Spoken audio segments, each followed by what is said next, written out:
Plutôt film ou série? Question qui revient nécessairement dans toute discussion pendant soirées, dîners et premières rencontres. On discute du dernier épisode de Game of Thrones. Ne regardant pas la série et par souci de ne pas me faire tuer, cette vidéo ne contiendra aucun spoiler. Ou encore du dernier Marvel ou du dernier Xavier Dolan. On se rabâche les mêmes arguments.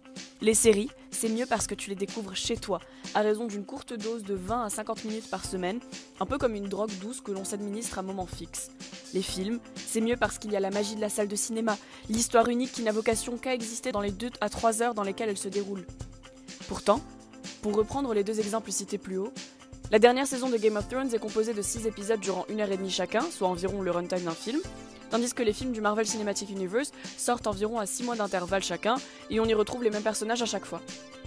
La barrière entre films et séries est définitivement rompue dès lors que les codes qu'on leur attribue ne sont plus immuables, mais plutôt des sortes de vases communicants où les petits et grands écrans s'inspireraient l'un de l'autre pour s'affranchir des règles habituelles. Si on reprend la définition, une série télé est une œuvre de fiction télévisuelle qui se déroule en plusieurs parties d'une durée généralement équivalente, appelée épisode. Si on retrouve plusieurs types, bouclés, d'anthologie, feuilletons, sitcoms, mini-séries, les bases du médium étaient quand même à peu de choses près les mêmes. Il était d'ailleurs impensable de retrouver des acteurs de films dans des séries, à l'exception de caméos, rares. Aujourd'hui, les choses ont évolué encore une fois vers un effacement des limites entre films et séries. L'exemple de Big Little Lies, série réalisée par Jean-Marc Vallée, réalisateur entre autres de Dallas Buyers Club, en somme un réalisateur de cinéma. On y retrouve Reese Witherspoon, Nicole Kidman, Laura Dern, Shailene Woodley et Zoe Kravitz, entourés d'autres acteurs eux aussi issus du cinéma. Les épisodes durent 1 heure, durée un peu hybride entre le court et le long métrage, entre la série et le film.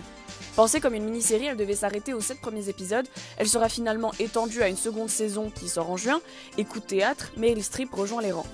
Big Little Lies s'inscrit dans le phénomène des années récentes d'un cinéma qui cherche à puiser la fidélité et la capacité fédératrice dont font preuve les séries, là où les séries sont en recherche de financement, réalisateurs et acteurs issus de films qui rendraient leur art tout aussi légitime que le 7e du nom. En somme, les 2 médias cherchent à sortir du cadre imposé par les règles classiques pour aller vers une nouvelle typologie de l'art visuel mouvant. Seul souci, comment juger une œuvre d'art sans avoir de canon type de ce qui est bien ?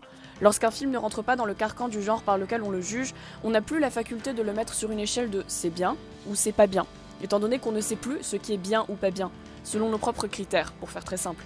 Exemple, on ne peut plus juger la saga Marvel avec l'argument assez réducteur de « ces films n'existent pas en eux-mêmes, ils sont toujours dans l'anticipation de ceux à venir, un film doit être bon et tenir debout sans appui autre que lui-même ».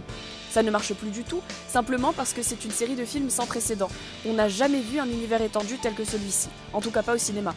23 films sortis en l'espace de 11 ans avec des interconnexions entre chacun. Aucune saga ne s'approche même de ces résultats et ne parlons même pas de la réussite au box-office. Le cinéma est voué à être réinventé à chaque génération, et bien que les Marvel ne soient pas des essais sur notre société contemporaine, ils existent dans leur microcosme à eux, de films épisodiques grandiloquents de pur divertissement. Lorsqu'Alfred Hitchcock débutait, aucun critique n'avait su l'apprécier car il ne rentrait ni dans les codes des films d'espions à la James Bond, ni dans ceux des films d'horreur à proprement parler. Ce n'est que plus tard, lorsqu'on s'est rendu compte de la possibilité de l'existence d'un autre genre, que ces films ont eu la reconnaissance qu'ils méritaient. Sans assimiler Vertigo à Avengers Endgame, je dis juste qu'il faut considérer films et séries sous de nouveaux prismes, sans s'attendre à ce qu'ils remplissent les checkpoints d'une vision parfois trop arriérée du cinéma. L'art des images qui bougent est une perpétuelle réinvention de ce à quoi on est habitué.